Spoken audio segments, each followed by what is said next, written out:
Ahtna, or people of the Copper River, is the indigenous name of the Ahtna Athabascan tribe, a people rich in culture and heritage who carry a strong bond of community, a people who live on this land of broad forests and glacial streams, all surrounded by the majestic Wrangell Mountains. This vast land of astounding beauty is the home of the many clan members of the Ahtna Athabascan Indian tribe.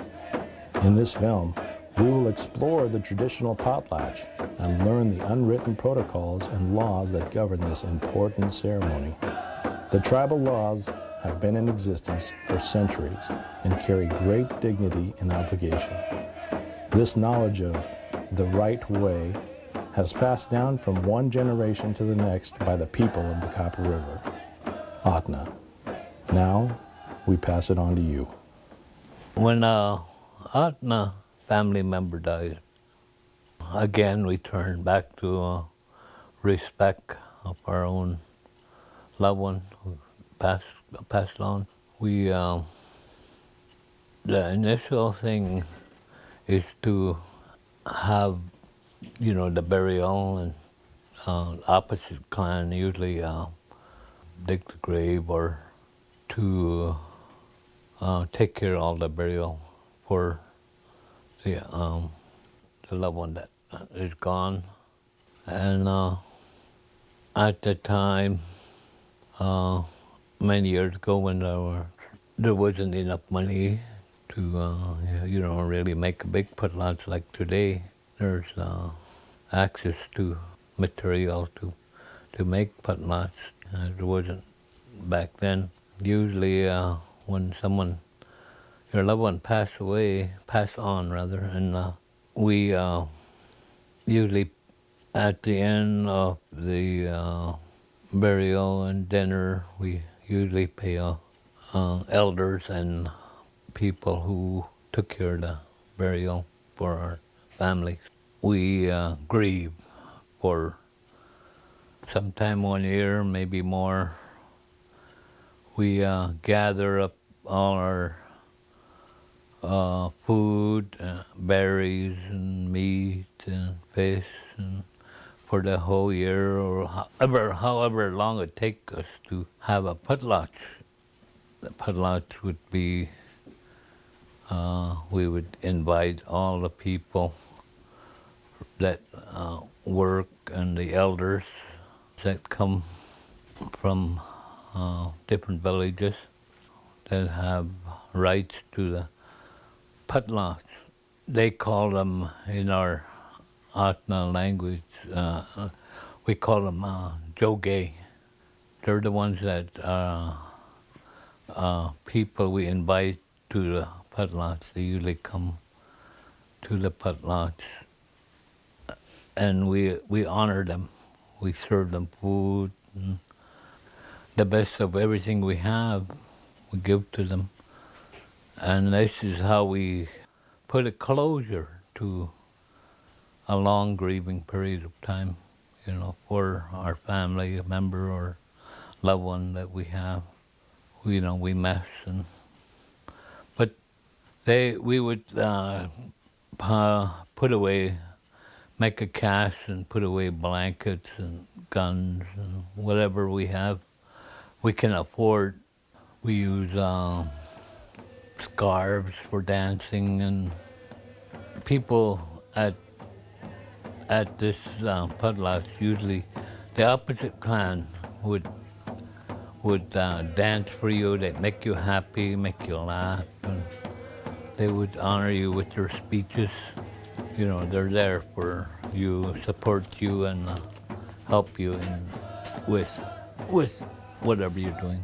And we have people come to the potlatch that are from villages that are like far away as Northway, Tannacross, Minto, and sometimes far as Fort Yukon come in. And they come in just to honor our loved ones, and it's a deep feeling. You don't feel it until you do it yourself, And like I say, it's spiritual, it's a healing process. And you don't experience it unless you do it.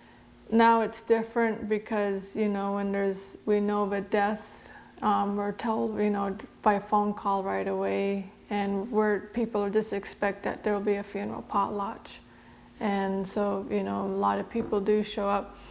What is followed is that there is still some people that are called and invited, to be pallbearers, to dress the body, bring back, the body, transport the body.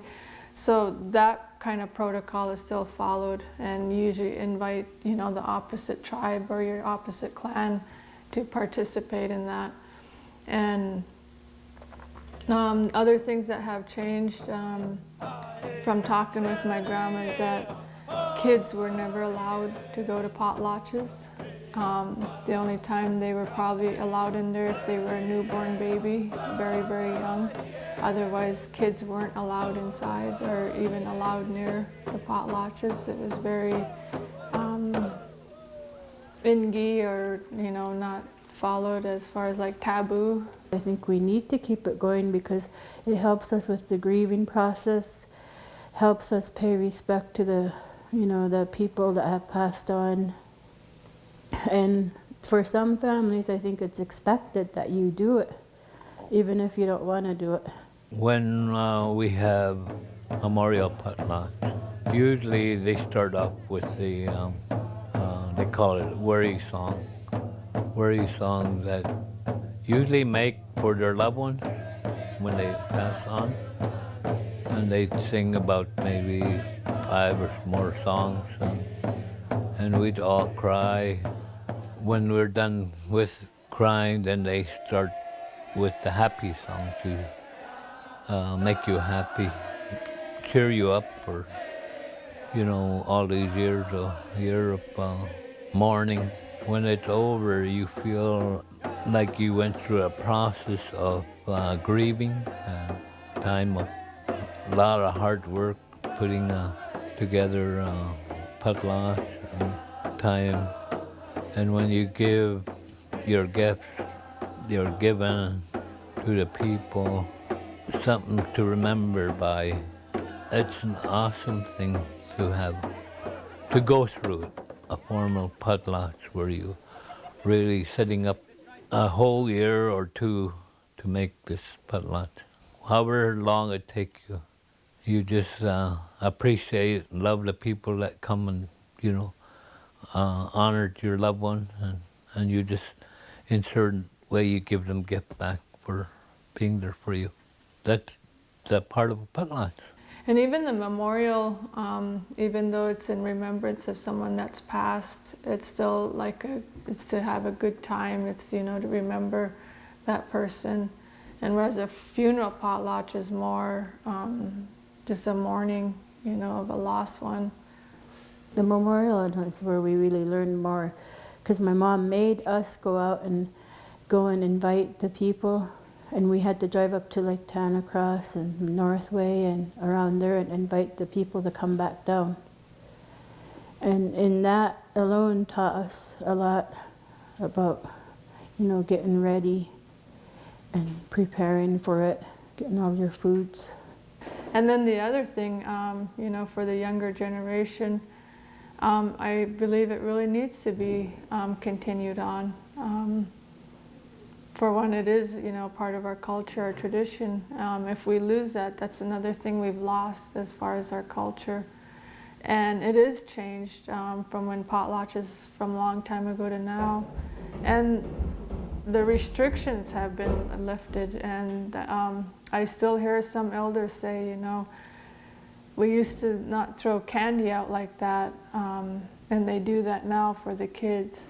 And for some of the elders, it's hard for them to see that because it's like throwing food around, and that to them is like ingi.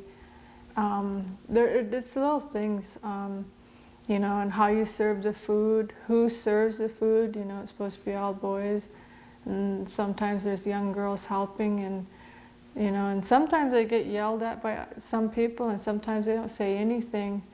But they're never explained to or told why, young girls shouldn't be, serving food. And there's just a lot of restrictions and a lot of laws, I mean, with having a potlatch. And just even of the gifting of the gifts, there's a whole nother protocol for that too. I know that the celebration potlatch is like when somebody's been away or somebody got hurt in an accident or some sort, the family that puts on the potlatch is usually grateful that they got their loved one back home and that they're still with them, and they do a potlatch like to maybe give gifts out to the people that were there for them and people that helped. What I've learned is that if you've done something wrong, your family would have to get together and like have a dinner or something and like have gifts to give back to that person that family that you said, like if you said something wrong or did something to them. Especially the opposite clan. When you apologize, you pick a person in your village that knows how to speak well, to get up and talk on your behalf, doing your apology for you, like a lawyer. A person would we'd invite the elders. They're the ones that speak for you on your behalf. We would have to, I think it's out of a respect, pay the person for the wrongdoings we did, you know, to make things right. It's part of our own Indian way, Indian laws. It's like if my daughter, she's 16 right now, was to get a moose, it'd be her first moose, and I would have, you know, a tea. It could be just a one day where we have dinner, dancing, give, you know, away gifts and the moose, because she's, from what I've learned, that you're not supposed to eat your first kill, you're supposed to give it away, and then that way that shows that you share your food, and you know you'll end up having good luck the rest of your life as far as hunting. And it'd be the same even for my oldest son or any of my kids for their first kill. And it's usually for big game, you know, moose, caribou, sheep. And so those potlatches are different, and it's more of a celebration time. They do have a potlatch for a family member that named their child after their relative that usually passed on. They use the name, their name in place of the name that a person passed on, and that just to use a name, they usually have to have a little potlatch over it to let people know. It's bringing back memories and for people, and you know, out of respect, again, most all the potlatches are respect. You're asking about marrying our own clan. That was forbidden back older days, and we don't marry our own clan, or not supposed to. I think they had certain laws because bloodline and whatever, you know, they wouldn't allow it. Your father's clan would be the opposite clan to marry into. People who are opposite, or like your father's clan, would be the honored guests. For the young people who really want to continue with the tradition, and I see a lot of young people going to the potlatches, dancing, and the dance floor is filled with young people. I see the interest, and the young people should try to learn and understand the process of potlatches, you know, and learn the songs and try to learn some of the language, you know. During a funeral, the potlatch is so huge. Some of them don't have another one. I think it all depends on the people and how they grieve that they want to potlatch over and over for a loved one if it's still with them, you know, still part of process of grieving. You can't put away your family member, you know. Sometime down the road, you still remember your loved one, and you miss them so much. You think, well, maybe if I give away more, let them see I still, you know, they're still here with me, you know, in the spirit, you know. Well, what I think is important about potlatches is that the first thing is that it's part of who we are as a group of people, as part of our culture, part of our tradition. And the second thing I feel as far as potlatches, when there is a funeral, when someone passes, I really feel that it helps with the grieving process for the family. Because it's basically the 2 to 3 day potlatch. And then you have the memorial, which is kind of like a closure. And for me, it's like those potlatches help with the grieving process for the family when they lose a loved one. So within a potlatch, you know, you're seeing a lot of friends and family, and a lot of them are coming, you know, and supporting you and helping you through your loss. And so that's how I see it, as one thing of helping, or why potlatches are important.